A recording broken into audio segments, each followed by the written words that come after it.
Welcome to Rosie the Reviewer. We're your hosts. I'm Sam. And I'm Marcia. And we like World War II media and we want to talk about it.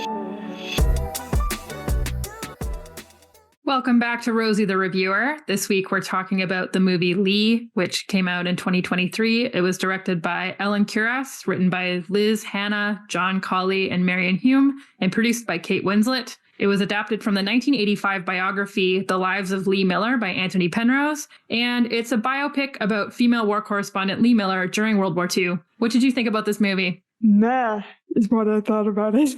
I was really hoping that this movie was going to be awesome, and I just felt like it wasn't, so I'm a little disappointed, actually. I don't know, it's alright. It's not a bad movie, I just wanted it to be a great movie, and it's not. So, we'll get into it, I think, as we talk through this podcast, but I just felt like Lee Miller deserved a little more spark than she got in this movie, and that's my biggest gripe with the thing. And that's just a summary of a lot of feelings that I have that I've already been complaining to you about offline. But I don't know, it's alright as a war drama, I guess, maybe. But it's not what I wanted it to be. So just overall, I'm very disappointed. How about you? Yeah, I think my viewing experience was colored because I had read a good chunk of the book before I watched the movie, and then I watched the movie, and then I read the rest of it after. And I actually kind of reread some sections of the book that were covered in the movie because I was just curious to brush up on it and see what the similarities were. And yeah,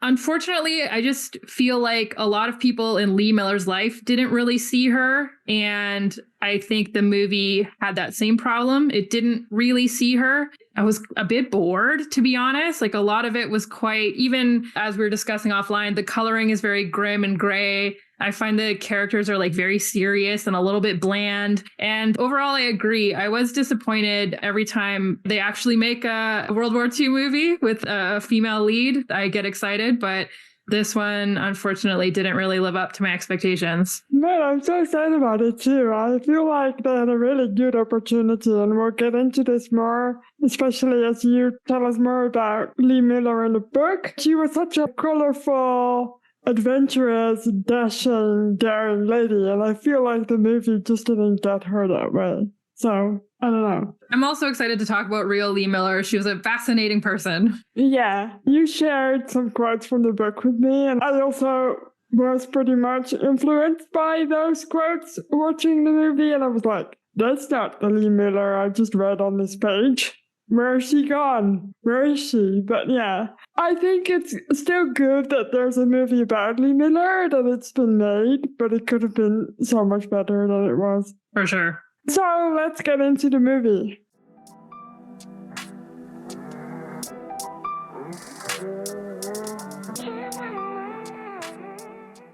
We open on a combat scene where we see war correspondent Lee Miller, played by Kate Winslet, in the thick of it, being rocked by an explosion as he attempts to take a photo. I do like that as an opening scene. I like that they put her right in it. I think that real Lee Miller was one of those people who wasn't happy unless she was in a dangerous, thrilling, exciting, adventurous situation. So I did enjoy that sort of framing of the movie and starting it that way. I agree. I think it's always good to start right in the action, which is what they did. So I commend them for just starting right in the thick of it, literally in the smoke and the gunfire and all that sort of stuff. So yeah, that's not bad. We skip forward to England, 1977, and we get introduced to the framing device of this movie, which is that Lee is being interviewed by a young man who's trying to find out more about her and about her wartime experience.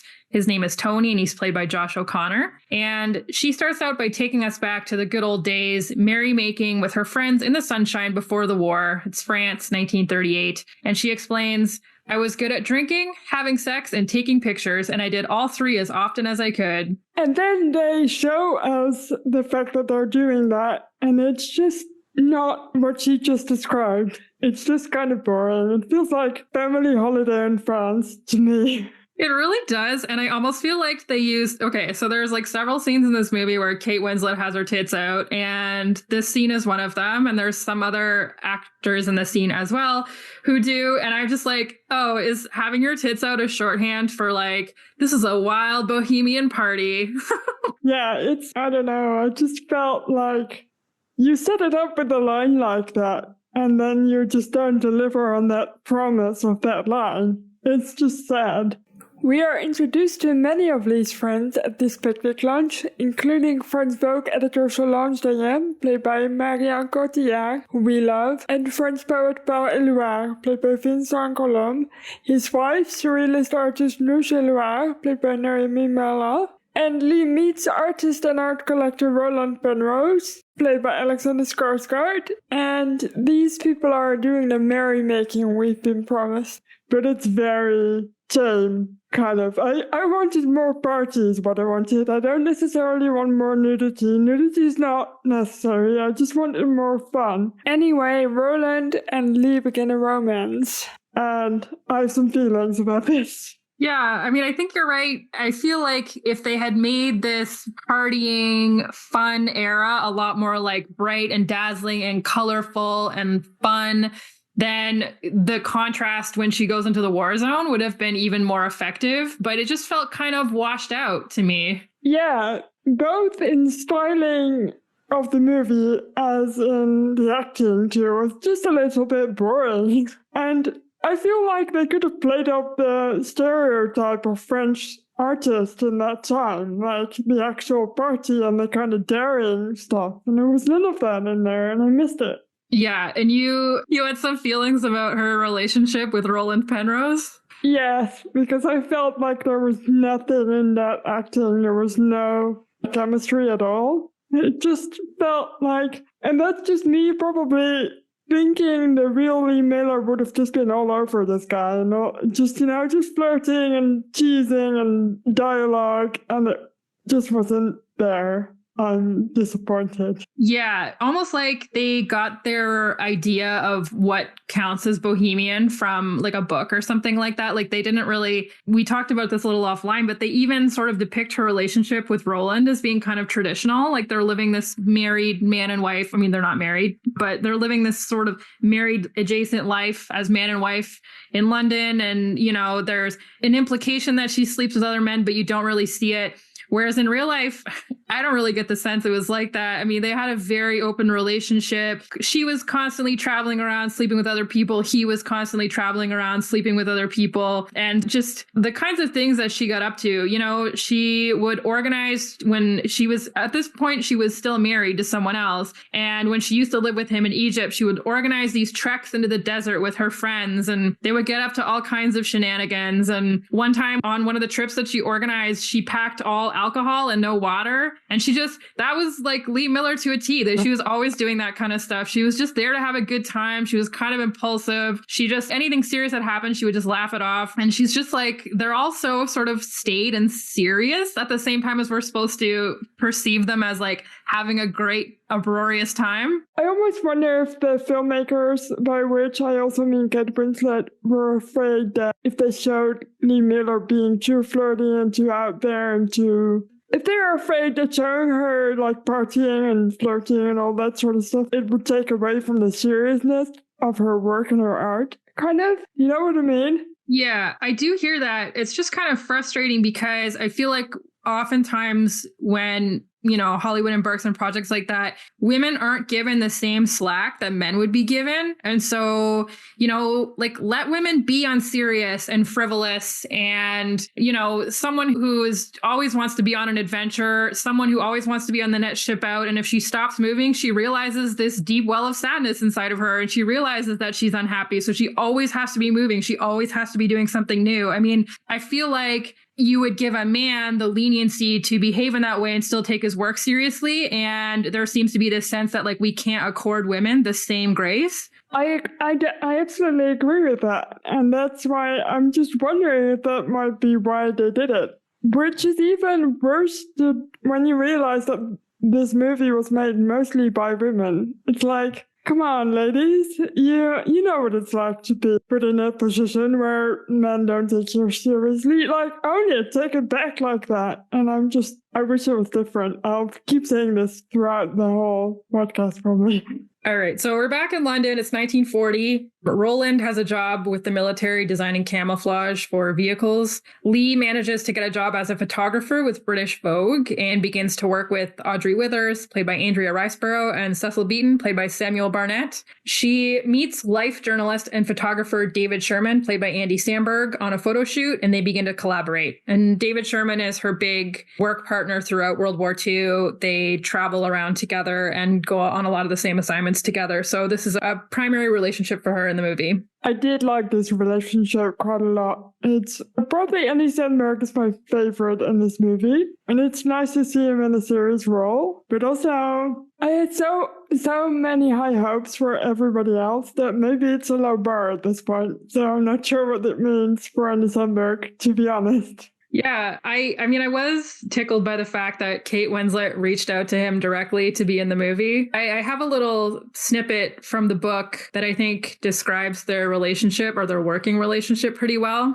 They covered many assignments together, and it was Dave who alternately comforted and badgered Lee through her worst moments of anguish. If they had not been bound by love as well as a passionate camaraderie, he could never have stood the torment. He compared being present during Lee's creative process to feeding his brain slowly through a meat grinder. This in itself is one of the strange characteristics of Lee, her ability to inspire love and devotion in those whom she tormented the most. Right. And that relationship is not in the movie. There's a tiny hint of that, like those little jabs, but I feel like it could have been played up more. Like, they couldn't stand each other as well as just deeply loved each other. Like that kind of relationship. I would have liked to see that a little bit more. Yeah, I get the sense that she was well loved, but extremely difficult to work with. And you didn't get that a ton in the movie. Like, you didn't have that fun spark, like you were just saying. I don't know. I just feel like I'll stop saying I don't know because I do know. The movie just plays everything kind of safe.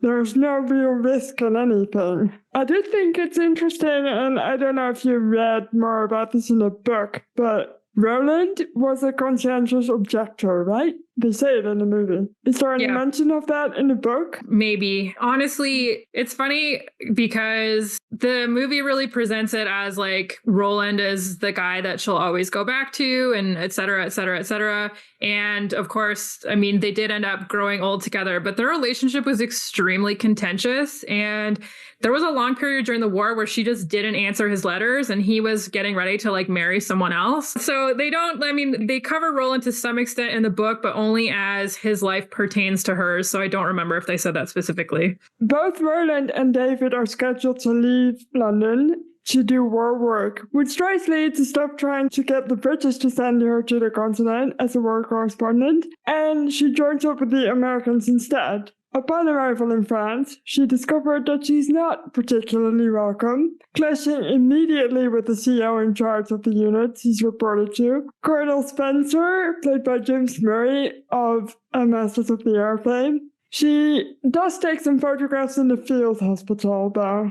Yeah, that was one scene that I liked when she was sitting with the man who had been quite badly wounded and he was covered in burns. And she was, sort of chit-chatting with him and getting to know him. That, I feel, is maybe a glimpse of the real Lee Miller. She could talk to anyone. She made friends with everyone immediately. People who, ordinarily might not open up would open up to her and tell her things about themselves. They would never tell anyone else. So I did enjoy that part. Yeah, I looked up this photo, the photo that she took of the man in bandages. It's obviously real. They did quite a good job at recreating those moments of those famous photographs that we see her take in the movie. So yeah. I like that part of it. If you go on the Lee Miller Archive website, they actually talk about, there was an exhibition that was running, I think it's over now, but they were comparing her real life photographs to the ones that were remade for the movie. So there was like a whole, you could go and see them. Cool. I like that, actually.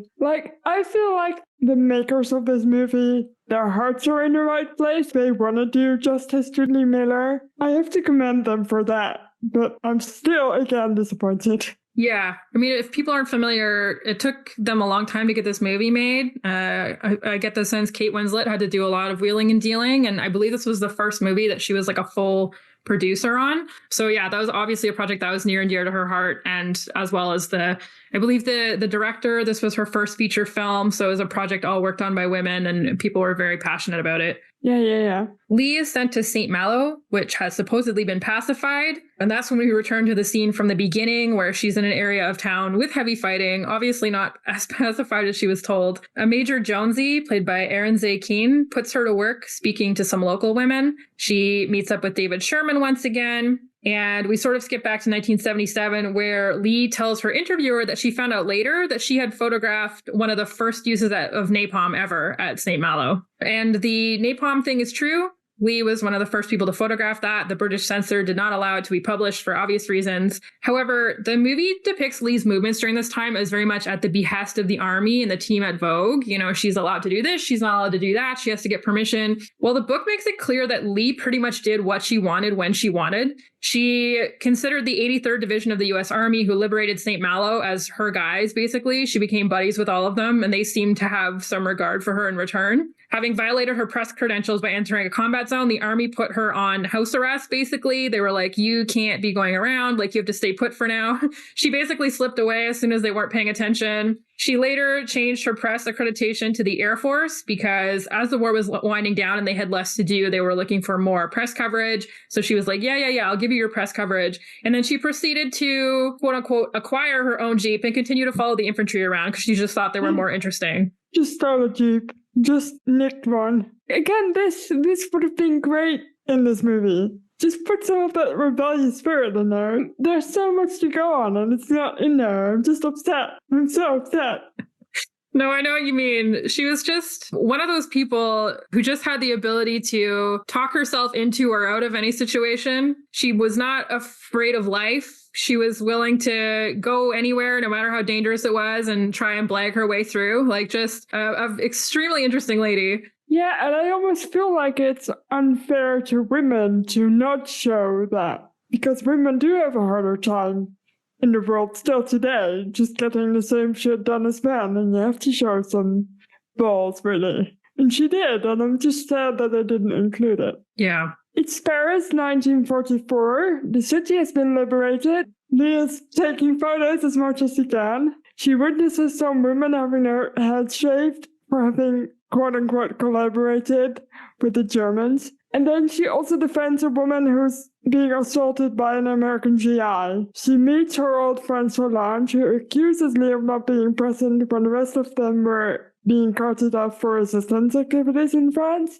Lee responds to all of this by getting extremely drunk. Yeah. So during this time, Lee was also doing a good amount of fashion journalism. For all that Vogue was publishing her war coverage, they were also asking her to do actual fashion coverage because, I mean, one of the things about Paris at Liberation time was where everyone else was always trying to save fabric. If you lived in occupied France, you were trying to use more fabric to fuck with the Germans, right? And so at the end of the war, when fashions elsewhere were a bit sort of more dialed back and dialed down, in Paris, people were wearing bright colors. They were wearing tons of fabric. They had all these, these different styles that came bursting out. And so Lee was doing a lot of photography in that sense as well. Yeah, and again, here they had a great opportunity to create some contrast between the grimness of war and maybe Lee as a person who was very bright and sparkly and exciting. And they could have used the fashion to kind of offset that against the dark, grim background of the war. And I don't know, I feel like we should just remake this movie together and it'll be really good. People forget that Lee was a very, very iconic model as well. So she had a great sense of style. And it's not in this movie at all. Like she mentioned being done with all that. And I don't feel like she was really, like, not as a person. She might have been done with, like, the work, but you don't just lose all that all of a sudden. So I'm disappointed again. I feel like I should have a count on here that says how many times I'm disappointed, because it's a lot. They actually mentioned in the book that she was known for being quite a snappy dresser. As you say, she had been a model. Her father was also a photographer. She had modeled for all kinds of famous fashion houses and designers and artists. She was friends with Picasso and he had painted her. So she had been sort of all over the art scene and the modeling scene. And then they described it as she got into war photography and all of a sudden all her affectations around, oh, well, I have to be wearing XYZ or this type of food and this type of wine is the only wine I drink. All that went away and she just sort of dived headlong into, well, now I'm someone who eats K rations and wears schlubby clothes and goes around doing real serious work. And then, you know, when the war was over, she kind of went back and did other stuff again. She was someone who got, 100% into whatever she was doing. Really cool. I wish again that we had a better movie. I was about to say, I'm sorry, Kate Winslet. I know you tried. Yeah. Lee meets up with Paul and Noosh again and learns that many of her friends remain missing. We sort of get the sense that Paul and Noosh were in hiding, I believe, because of their anti-Nazi sensibilities, but they also have Jewish friends, they have gay friends, they have all kinds of friends who are just like no longer around. Roland shows up in Paris and he and Lee argue about what Lee will do next. And instead of opting to go home, she opts to go to the front with David and try and get more frontline photography. Was this true? Did Roland come for her to try and convince her to go home? I don't think so. I saved a quote from a letter that she wrote to Roland because, like I said, they had a very fractious relationship at times. One time she wrote to him, I believe it was to him, "You see, darling, I don't want to do anything all for love, as I can't be depended on for anything. In fact, I have every intention of being completely irresponsible." So they really didn't have the kind of relationship where he felt like he could tell her what to do and she would listen. I don't think Lee listened to anyone but herself in the best way possible. Pretty much, yeah. Lee and David encounter and document many horrendous things, including a house in which a Nazi official and his family committed suicide, trains full of corpses, and they were some of the first war correspondents to see the inside of Dachau concentration camp. They find themselves at Hitler's house, and Lee asks David to take a photo of her in Hitler's bathtub. This is a very famous photograph. It is a famous photograph. I just thought it was interesting the way that they presented it, because in the movie she like bribes a soldier to let them into the house and there's all kinds of soldiers already in there, et cetera, et cetera. But from the sounds of it in the book, she and David got billeted there and then it was just like a completely unassuming house. You have no idea that it was Hitler's house. And then they went in there and like discovered that it was Hitler's house. And then they were like, oh shit. And they were like the first people to really like go in there and know the significance of it.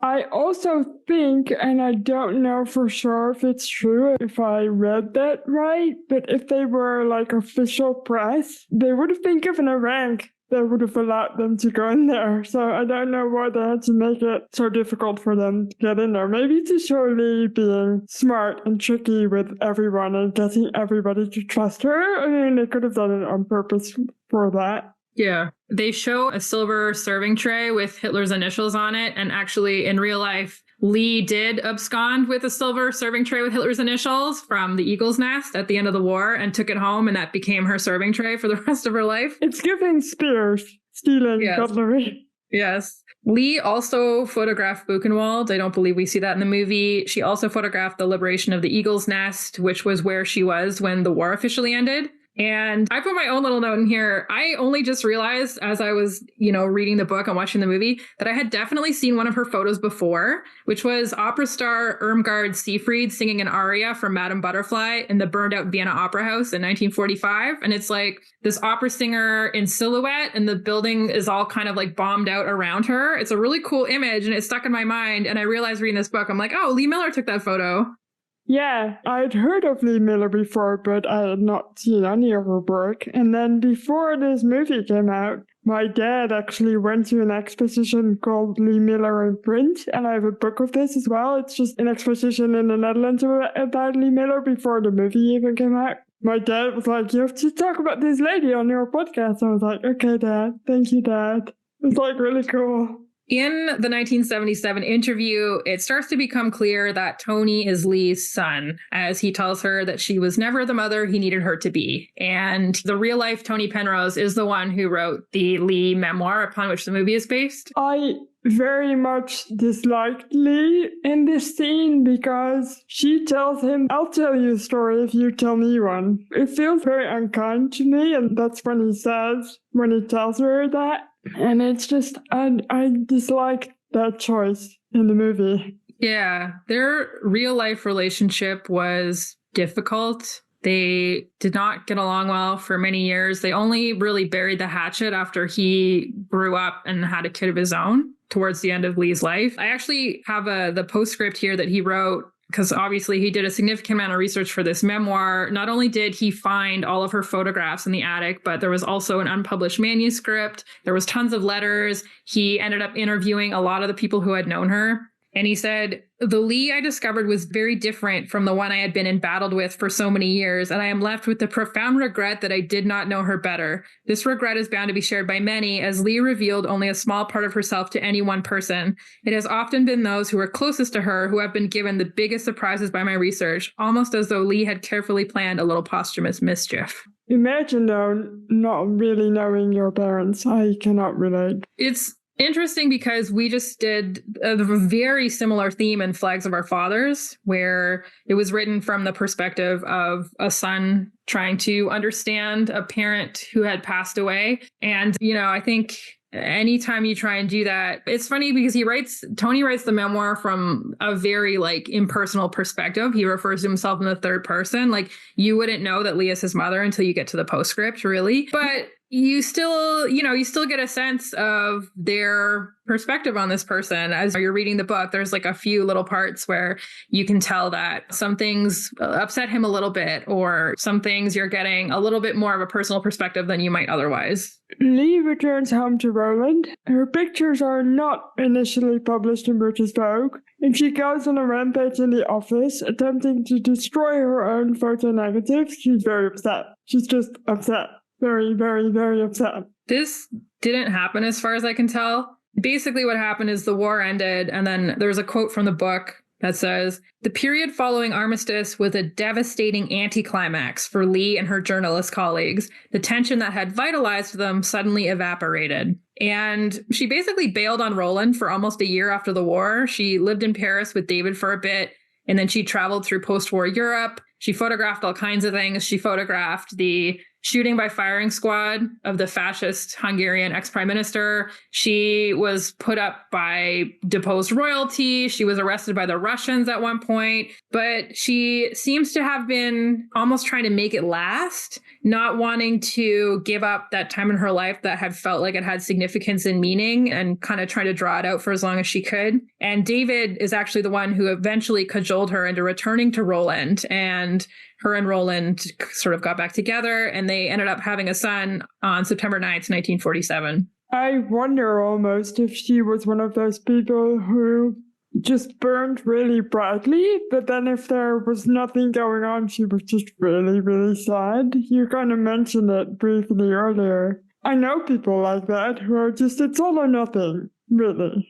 And it makes me incredibly sad to think that, well, does it really? I don't know if it does, because also it made her do great things. So I don't really know how I feel about it now that I actually think about it, but I'm very much not like that. I don't need to be doing stuff all the time. So to me, that's like a totally different experience. Yeah, she was really gung-ho about modeling, and then she was really gung-ho about photography. And within a couple of years of the war, she was no longer writing for Vogue because she was apparently an absolute nightmare when she was trying to write. One of those people who would procrastinate to the very last second and then make it everyone else's problem. So she didn't write for Vogue for too much longer. And when she gave up photography, she never really went back. She sort of drifted for a while. She had a really bleak time where she considered suicide She was very upset when she thought Roland was falling in love with someone else. She obviously had a not great relationship with her son, and she eventually took up gourmet cooking. She became absolutely obsessed with it. She was someone who invented her own recipes.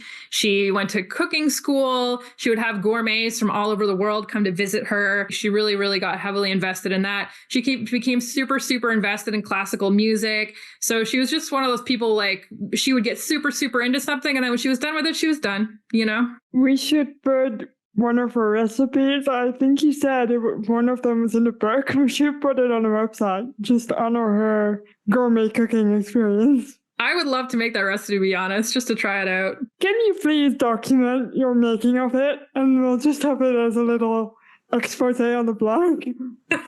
Perfect. I definitely will. Lee tells Audrey, so they're at the Vogue office. Lee tells Audrey about a time when she was molested as a child, and that unfortunately did happen in real life. And the person got away with it. And she says, they always get away with it. And it's supposed to be our understanding of her motivation, I guess, is that's clearly why she wants the world to see her photos, because she wants people to know and for people to be held to account. And for those of you who have not seen the movie or her photos, the photos she took in Dachau are brutally honest and brutally brutal. There's like corpses upon corpses upon corpses. It's really, really dark. But she just wanted to show, I think, the honest truth of Dachau instead of just making it a pretty photo. And that's why I think those photos, as photos aren't like, the composition isn't great and all that sort of stuff isn't really there. It's just her view of the things that she saw when she got there.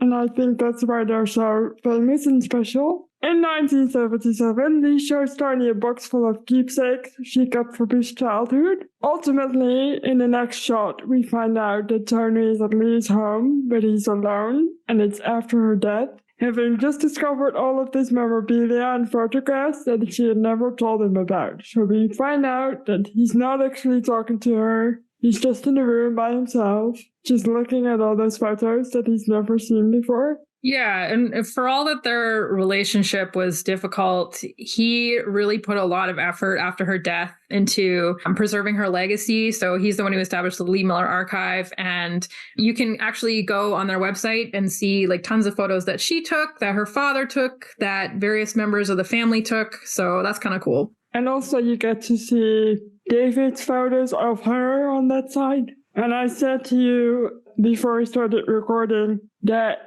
I think David is a better photographer than Lee, but that's the thing. There's no such thing in this case because it's art and it's subjective and it's unique in its point of view. And I guess maybe David's photos appeal to me because I also dabble in photography and I like pretty compositions and clean portraits and that sort of stuff. And his was pretty like traditional and hers was more daring and artsy and, I don't know, stylish maybe. So I really like the archives though. It's really nice to be able to look at those photos even though there's loads of them. You can't really see them all. There's like thousands on the website as well. Quite nice. We get some end cards. So the first one says, Lee Miller died at Farley Farmhouse in 1977. Anthony had never known what his mother did during the war. After her death, he discovered Lee's photographs hidden in the attic. Today, Lee Miller is regarded as one of the greatest war correspondents of our time. Her photographs of the concentration camps remain among the most significant images ever captured of the Holocaust.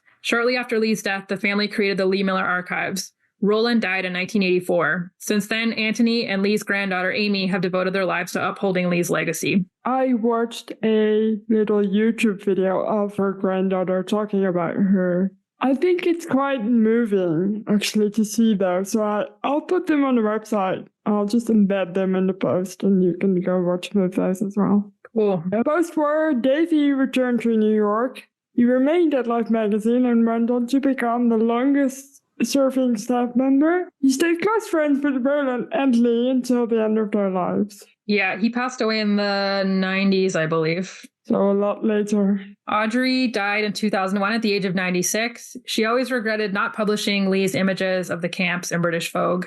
She did send them to American Vogue, who printed them in June 1945 in an article titled, Believe It. Yeah, I saw this article, or at least parts of it, in the video by Lee's granddaughter. And to see that in print is even more harrowing than seeing it in the movie. Yeah, well, they discussed this in the book. Apparently, when Lee and David were photographing it, there were American troops who were there with them who couldn't believe everything that they were seeing, to the point that they were like sure that this had been staged by their own side to make the Germans look bad. They were like, there's no way real people would do this to other real people. Like, this can't be true. I guess that's why it took so long for people to find out what the Germans did to Jews and other people in the concentration camps, because it is impossible to believe that humans can be that cruel to other humans. It shouldn't be able to exist, but it does, and it still happens today, so I hope one day we stop being monstrous to each other. Lee also had no patience for German civilians who pretended that they didn't know what had been going on in the camps. She had no tolerance for that. Anytime she saw, something particularly terrible, she would write about it in letters to other people or, in her manuscript or whatever. And she was just always just horrified. And I think she was someone who felt things very deeply, as I guess where I'm going with that. Yeah, and we need people like that to say things like they are, because not enough people do. Please speak out if you see stuff that's not right. In 1946, a year after the war ended, Nush suffered a stroke and died at age 40. Paul was broken and penned his last poems to her under a pseudonym because, quote, her death had killed Paul Eloy. It's so sad. It is sad, but he did get remarried towards the end of his life. And he wrote a number of poems about the rebirth of happiness and finding his way back from the deep, dark depression that he was in. So that's kind of nice. So there's a little bit of light at the end of the tunnel for him then, I guess.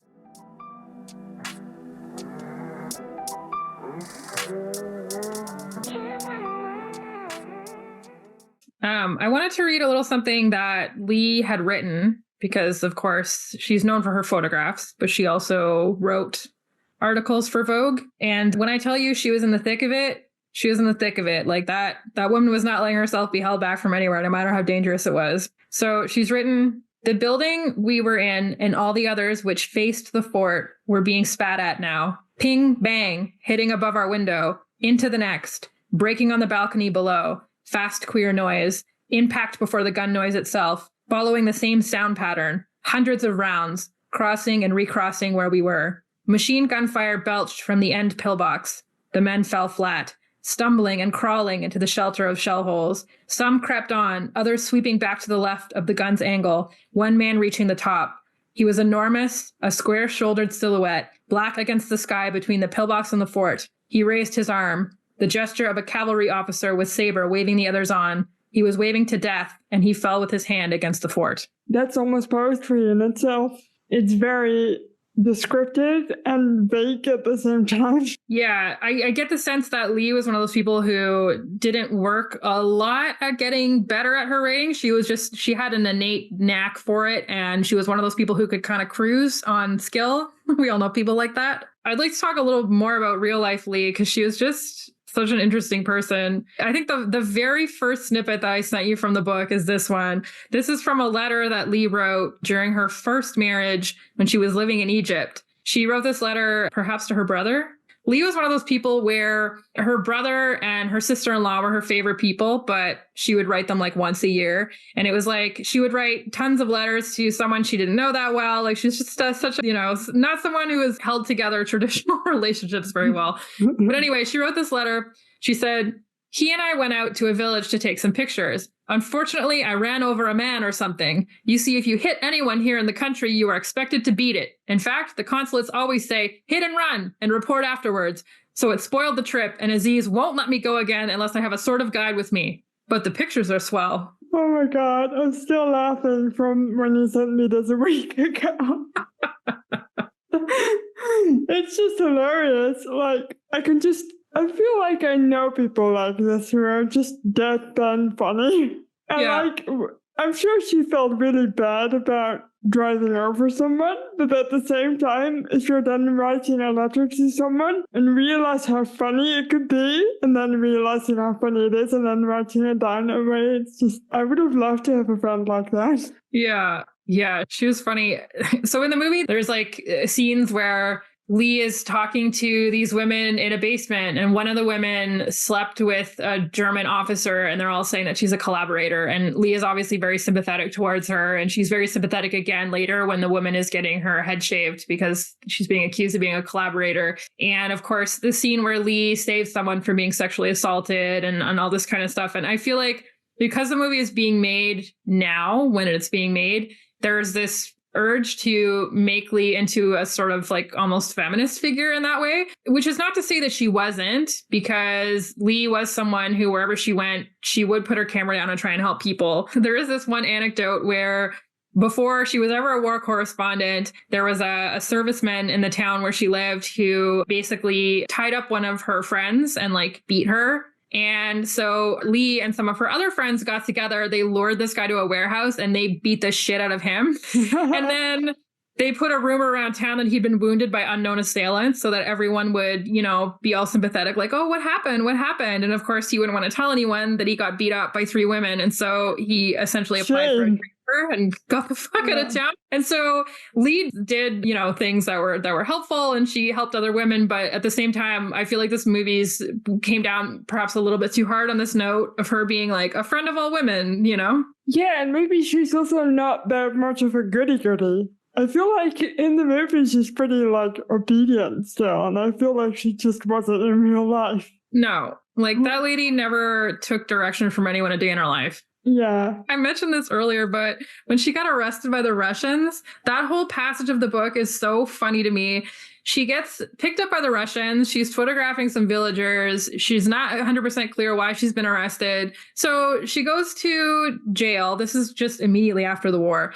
So she goes to jail and she's sitting in there and she starts teaching the Russian guards card games. And then they start playing a game together where she'll draw the head of a monster and then fold a paper. And then the Russian guard will draw the body of the monster. And then they'll like pass the paper around and like draw a monster together. And they basically end up liking her so much that her buddy who lived locally fabricated this like shoddy pass, this credential, and brought it down to the prison. And the Russians were like, well, this is clearly bullshit, but we like this lady, so we'll let her go. And she returned later to like paint the town red with these guys. They went out partying, her and the Russian prison guards. And I just feel like that encapsulates what Lee was like so much as a person. And you just don't get that vibe from her at all in the movie. No, I'll reiterate and say that I think the makers of this movie decided that she can't be both serious and a rebel at the same time. Yeah. There's another part where she was driving distracted and she crashed a car. And you find out after that the car was David's car, and he didn't find out that she had totaled his car until he got a check for spare parts. Thanks, Lee. Yeah, it's funny because there's a lot of, you know, her first husband, she more or less abandoned him. And unfortunately, because he had signed controlling interest of his companies over to her and she stopped answering his letters, he lost control of his own company and he ended up destitute. Oh, no. He never blamed her for that. A lot of these people that she wronged, I suppose, ended up, you know, really just not being able to hold it against her. So I feel like maybe she was just slightly smarter than everybody else and just kind of played them at their own game, or even not even on purpose, just by being who she was. I think she loved a lot of these men, but she never needed any of them. And she was such a live wire, a bright spark, that a lot of them became like obsessed with her. And then she really could do no wrong. You know, they would get into big fights. Lee would do, you know, Lee would you know, do things against them that they didn't like. And then they would just forgive her and they would get over it. And that's just what kind of personality she had. And they mentioned that briefly, I think, in the movie. They say kind of our Lee just drives all the men crazy. And I bet she did. Yeah, absolutely. I have one more quote in the book when they're talking about her death. She died of cancer in 1977, age 70. And it says, she faced her death fearlessly and with both interest and candor, as at the beginning of a great new adventure. One hot, quiet afternoon, she snapped out of a doze with a start.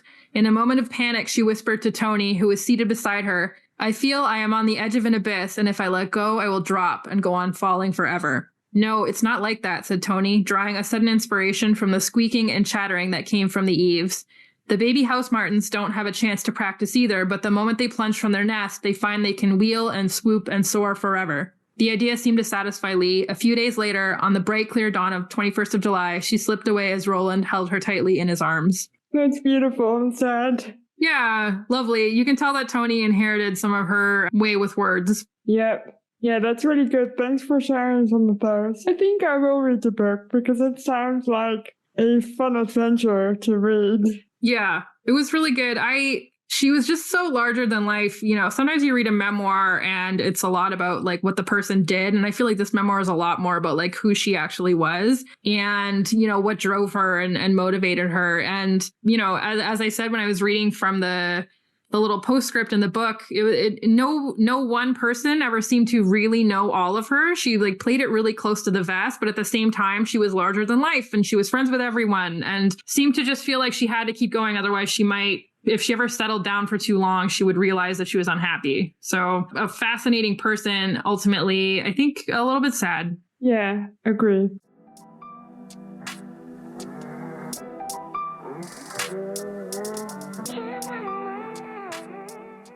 So let's rate this movie Splish Splashes in Hitler's Bathtub out of 10. How many splish splashes in Hitler's bathtub would you rate this movie? I can only rate it 5 splish splashes in Hitler's bathtub out of 10 because I just wanted so much more from it. I needed it to be better and funnier and snappier, and it wasn't any of that. So I don't think it's a bad movie, but I was just a little bored and I thought the direction wasn't great and maybe the script wasn't very great. So there was just so much more potential, like both in imagery with who Lee Miller was. Like she was a model, she was into fashion and style, and they could have used that to make it more interesting as a film, and they didn't. So I don't know. I thought the acting was all right, and the movie happened, and it was good that it was made, but it's only going to get a 5 for me. I wasn't very entertained. How about you? Yeah, it was kind of lifeless. You know, it just lacked warmth. And that's really unfortunate for a movie about a lady who is so fascinating and they just sucked all the fun out of her, unfortunately. And I feel like because we didn't get her at her absolute highs, we also didn't benefit as much from her like low lows. You know what I mean? It was like real life Lee Miller felt things so deeply. And in the movie, it's like, yeah, she's going through all this terrible shit and she's having a bad time, but we didn't get fun partying with the Russians, Lee Miller having the time of her life, doing all kinds of reckless, dangerous, ill-advised things, you know? Stealing cars and that sort of thing. Yeah, so we didn't get the big swing, and I feel like that kind of hurt the emotional ride that we're supposed to go on through the movie. Like we really didn't get, you know, I really didn't feel it as much as I would have liked. And yeah, it's just the whole thing is very kind of gray and washed out. Like it looks very World War II. And yeah, I don't know. I agree with you. Maybe I'll give it 5.5 splish splashes in Hitler's bathtub out of 10, just because I thought Andy Samberg was good. It was nice to see him do a serious role. I think Kate Winslet is always good. I was glad that, you know, they worked so hard to get this movie made, and I'm glad that it's out there. But ultimately, yeah, not one of my favorites. Probably won't be watching again, but I do highly recommend the book. Yeah, I'm glad you read the book because it made me want to read it. So I'm definitely going to do that. I just felt, if I can conclude again, what I felt this movie lacked was contrast. Just, the word is contrast, just in everything. Like, visually it needed contrast, emotionally it needed more contrast. Like, it just was kind of level and bland. So, agree with you on that, unfortunately.